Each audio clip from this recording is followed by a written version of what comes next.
Dans le domaine des nanosciences, on observe à travers le monde une tendance qui consiste à rassembler sur un même dispositif, linéaire ou circulaire, un certain nombre d'équipements destinés à l'élaboration de matériaux et à leur caractérisation.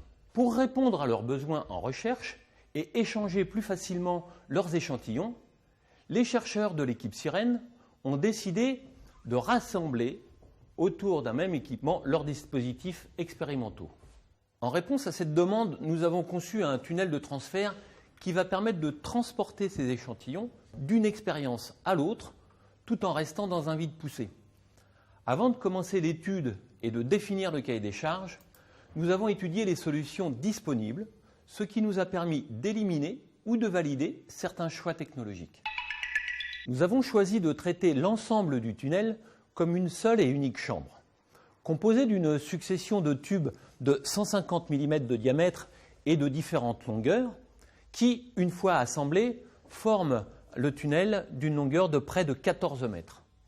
À l'intérieur, circule sur un rail un chariot sur lequel on vient déposer ou prendre les échantillons par l'intermédiaire de cannes de transfert.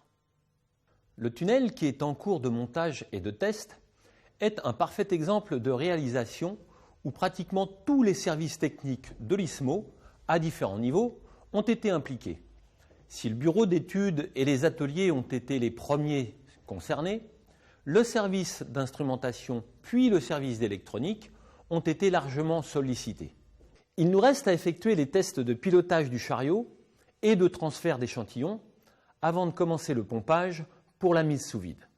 Par la suite, le tunnel sera intégralement démonté puis remonté dans le nouveau bâtiment de l'ISMO.